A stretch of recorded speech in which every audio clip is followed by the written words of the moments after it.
Dude, it's probably the size of a softball in Pepe's ass. Mayo, and I get the overhaul at Mayo. Okay, I'm not the president of the U.S. and I do executive checkups at Mayo. You're telling me that the president of the U.S. can't do the basic panels like the Mayo? Exactly. Like, explain that one to me. And that's why. Why don't you stop interrupting? Thank you. All right, let's Trent's trying to get in. Let him in. I just want to say, I brought up this cancer, and by the way, the cancer is the least of the problems. It's a fucking sideshow. It really doesn't matter. The fact that they hid the mental decline. I didn't give a fuck about the cancer, right? The fact that they hid the mental decline. Cognitive decline. Whatever. What the fuck everyone call it.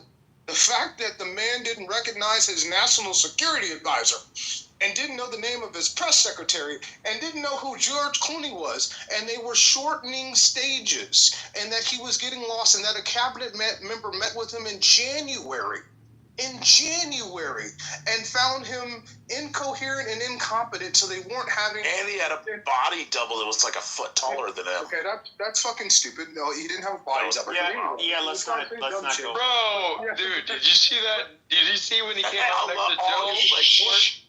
Okay, but you know, I shouldn't call anybody stupid, because I've been calling people stupid for 2 years, and now they end up right. So you might be right about that. You still haven't even read that book in your PTR. Never made any sense. Let him fit. Let On him January finish. 6th. I just want Do not go in there.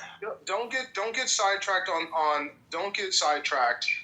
the cancer thing. The fact that the family and the people, the inner circle surrounding him, covered this up and kept it from Democrats, not just Republicans in the parliament. They kept it from Democrats so that they could stay in office and keep power, is where I think the original sin was, which is why I do believe that there needs to be a full investigation. And to the auto pin, because I have questions. I don't know that he knew everything that was being signed, because if you don't know who your national security advisor is, I don't know how you know how to pardon Jethro in Huntsville. Yeah. So hold on. So again, did anybody understand what his Gleason score was? What? His Gleason score. So again, 9 out of 10. That shit was killing that man. And again, you know, who knows exactly what type of like this man was influenced. Like it's so crazy that people don't want to have the actual medical conversation. Like, it's weird. Matter. The mental is the problem. Who cares? A Gleason score on a 10-point scale. He was at a 9. At a 9. That reverb is like Sure. whatever tunnel you're walking in. What is Gleason? That's his mansion. It's echoing. It's not a good number, Ollie. I mean, the guy... Hey, some over lives halfway up the hall. He's basically dying. Oh, I'm not going to dox you. Wow. So... Okay. I do have other topics I want to get to before midnight. So, anybody else want to chime in about this to kind of closing? Let's do closing comments. Yeah, I do real quick. Yeah, let me say something quick. So you guys don't think that releasing Biden having cancer to the public would have been a security issue? No.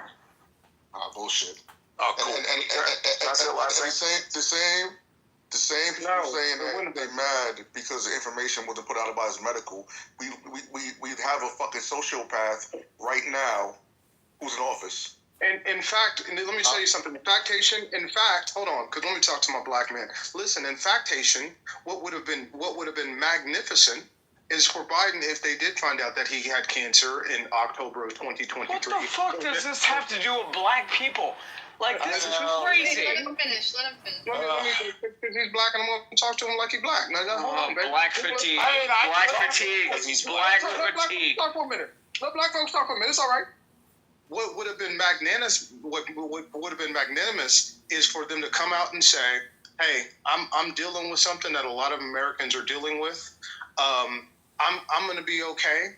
I'm still here. I'm intact. But Kamala Harris is going to take a larger role in presidential responsibilities. She's going to be sitting in on meetings and taking foreign trips while we're figuring out how difficult that this for is, and setting her up to be. That's the proper way to set her up to be the next president. Not to hide it from people, not have a Democratic primary and then run it the past 100 days. And by the way, David Bluff, Kamala's campaign manager, said, and I quote, "The Biden people fucked us by hiding." Yeah. So meanwhile, Can I comment?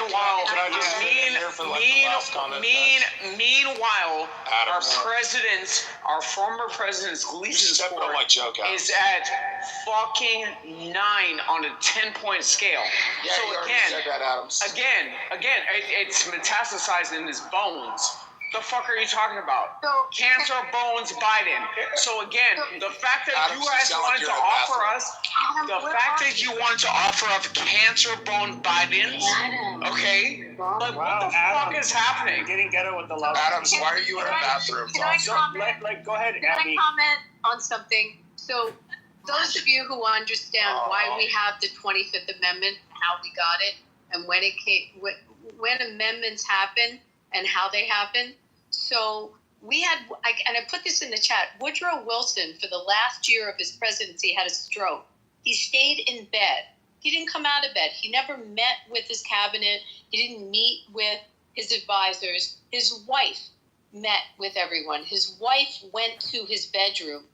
All of a sudden, executive orders were signed that were completely different than the way he ran his government up until when he had the stroke. And there was a true belief that the wife ran the last year of his administration.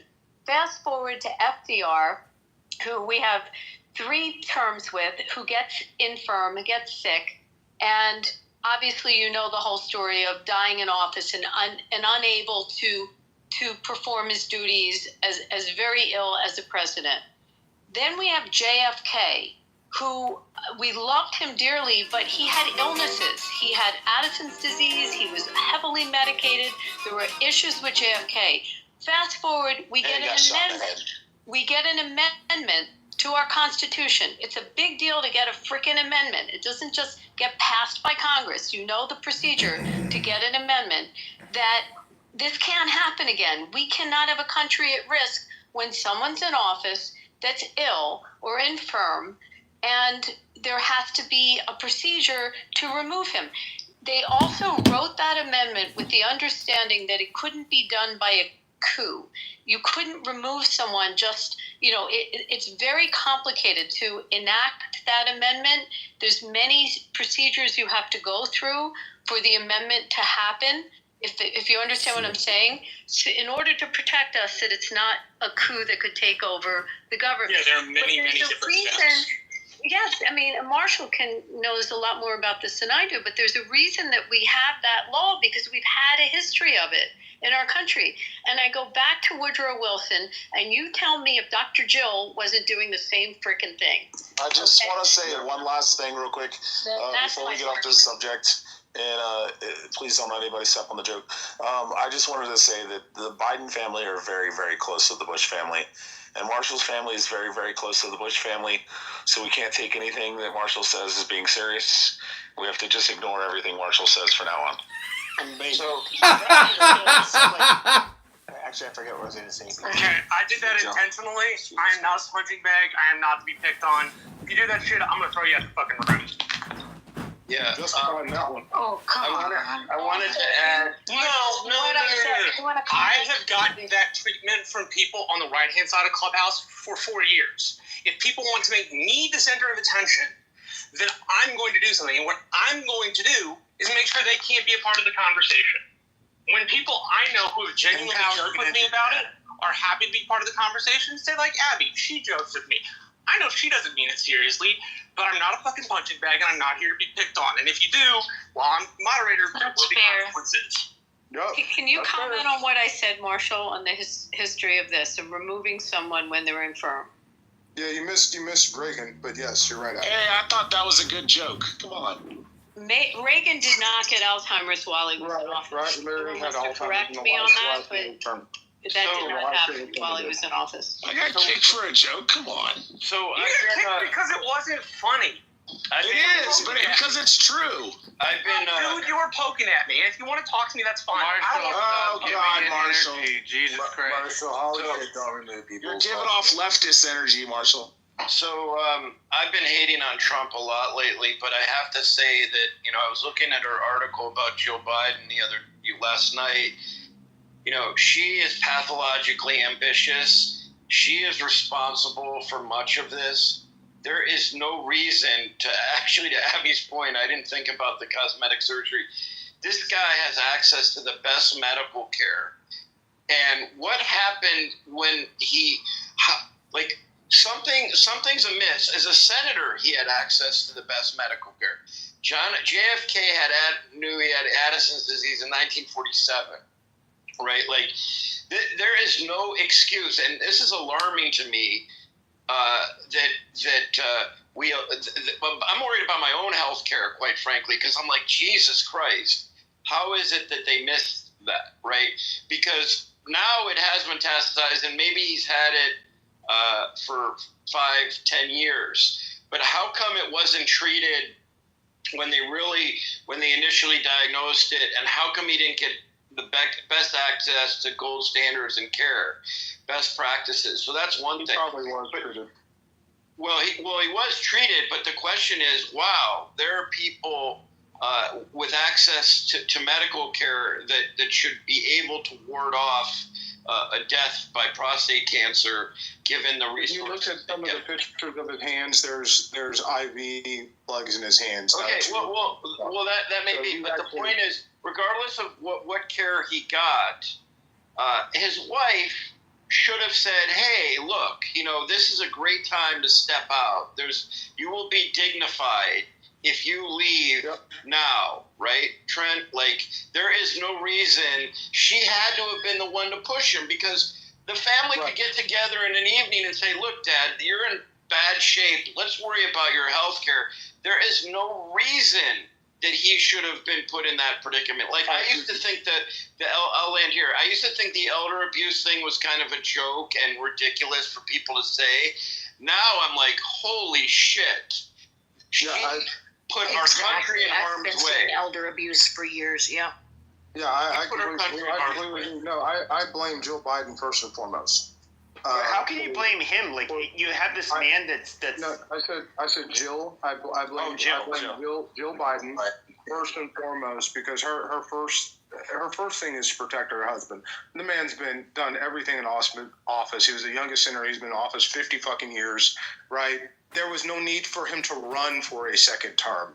This was always supposed to be a one-term presidency, as we knew it. He was going to be a transitional president, and to pass the torch to Kamala. But the hubris and the arrogance in thinking that I'm the only person that can possibly beat Donald Trump, and that's what the book details. I've got the book, and that's what the book details. It says that their calculus in the White House was Biden was the only possible person that could beat Trump. Kamala would get beat up in a primary, and it was going to be a shit show, and that he was the best person to keep this existential threat out. In fact, it says that his decline got worse. I see you down there, Patty. His decline started. Everybody started to notice in the summer of 2023, when Hunter Biden's plea deal was revoked, and that's when everybody started to notice. But by October, late fall of 2023, that's when they started hiding it from essentially the cabinet, the public, and even in other senators. And that I believe that it's a tragedy for the country, and it deserves a full investigation. I did hear Jake Tapper's. He had a video where he was with I forget who was interviewing him. I forget the name of this woman. Megyn Kelly, you're talking about, I think. No, it wasn't Megyn Kelly. The NPR interview. Very well. It was on video. It's a. Jake Tapper is such a low life. Okay, it was Couric. I don't know who the fuck is talking. Necro, come on, man. Necro. By the way, Holly's gonna make a topic change in a second here. But go ahead. So I would just say this: like what he was saying is that it was his opinion. This is Jake Tapper's opinion. Is that Hunter Biden actually had a lot more pull than people would like to believe, and he also made some accusations. I know that he, after Bo, his older brother, died, he started seeing his, his sister-in-law, and apparently he got her hooked on crack too, which, it's not. I don't want to focus on that, but I mean, it was just like very bizarre shit, and so.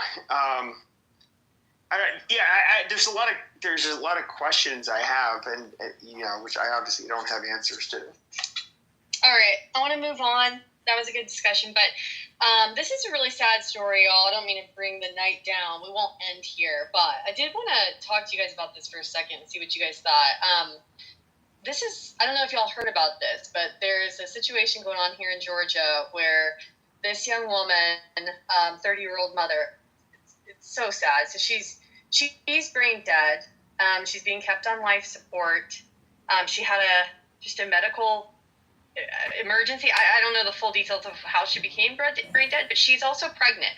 And unfortunately, she was past the 6-week ban, time frame of pregnancy when she became brain dead and put on life support.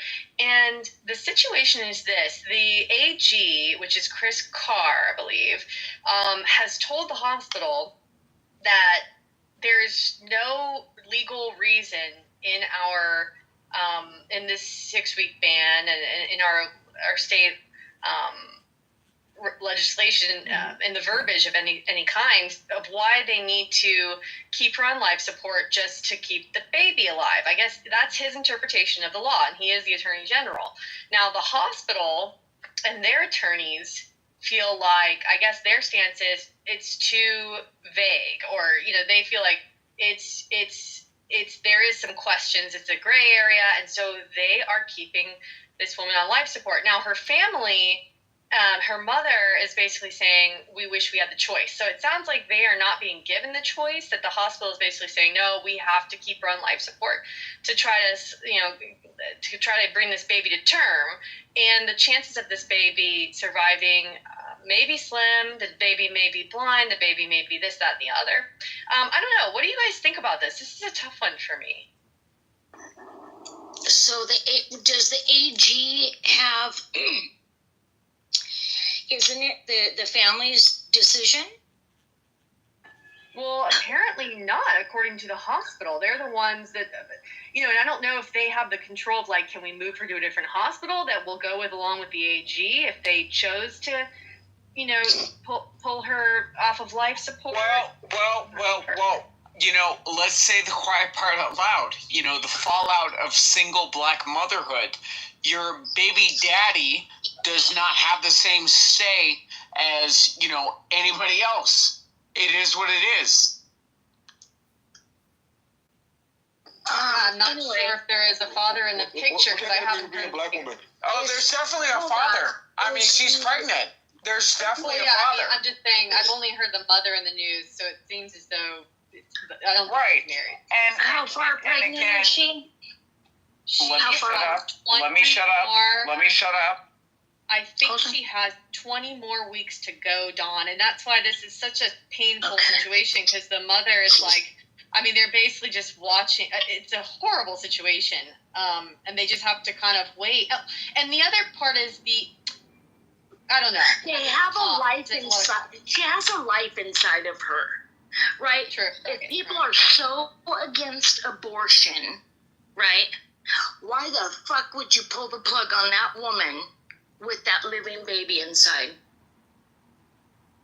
Right. That pisses me off. That right there.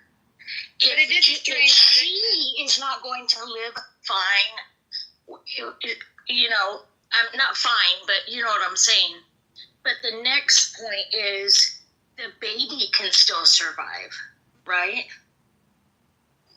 Right. Maybe. Yeah. That There you go.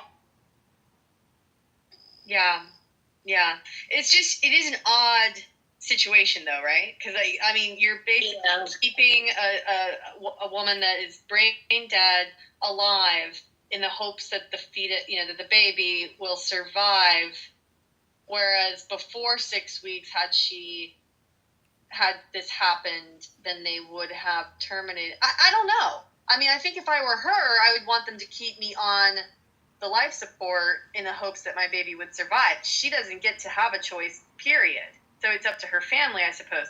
But isn't it strange that the AG is telling them, like, wouldn't the AG trump the doctors? Couldn't they, like, I mean, Abby, you're an attorney. Like, can't even if something came back on them liability-wise, couldn't they say, well, look, the AG told us this? Isn't the AG kind of, the arbiter of the law in the state? Well, the statutes are going to be the law in the state. I mean, unless the AG issued like an opinion. But, I mean, yeah, paint that for me. Tell me exactly what you're thinking, because it would be relying on what the law is, unless there's a mistake of law. But it doesn't sound like it. I mean, AG versus attorneys for hospital wouldn't, even if something came back to them, say they were sued or say, the law tried to come down on them, couldn't they say, well, the AG told us or wrote it in writing or whatever? Can't they just say, like, here's the paper trail, like, we're protected. This is what we were told was appropriate. I want to eat some pussy. Okay, that was weird. I mean, Holly, look, there's going to be a statute in the state. There's going to be a law in the state. The AG doesn't make laws, he enforces it, or he prosecutes on behalf of the state. But, he can issue opinions. It can be opinions out of his office. So if they're relying on an opinion, on an interpretation, but he's not a court either. I don't know if that answers you. Yeah, I guess this is where, and it's not just for this issue, but where we're seeing a lot of these abortion bans and regulations go into effect, and you have these tragic stories where someone is not given the medical treatment and they died, and the hospital basically claims, they're confused about the law. I guess that's where what I'm getting at. That's like when that kind of thing happens, and it's interesting because you can request to get an opinion, if to try to understand how you're supposed to then proceed, because you don't have an active court case. It's not like you're not litigating anything, but you can go and request an opinion on the law if that. When there's a confusion as to how you're supposed to proceed under the law. Well, that's all well and good when you have a timeline, when you have a runway to work They with. didn't have the time. This case, they have. I'm a little confused why they're not doing that. But like some of these situations, yes, it's like the time is of the essence, and it seems like they're scared to take action in some cases. I don't fully understand, but that seems like what's happening in some of these situations where the women have died because they are not being given the proper care, and I don't know if the hospital attorneys are like scared. I don't get it. Well, I mean, yeah, because essentially, when you see somebody like who is a threat to life, you don't see like that they have a 70% chance of living. You have this 25% chance of living. Like, specifically, it's like there's no sort of certainty. Like, so the vagueness of essentially saying when it is a threat to your life, is a slippery slope. So, and doctors essentially are afraid is like if this is something that where she was bleeding on the floor or something like that, would it mean that, I would be charged with murder because there's a chance that the life of the unborn could have been saved?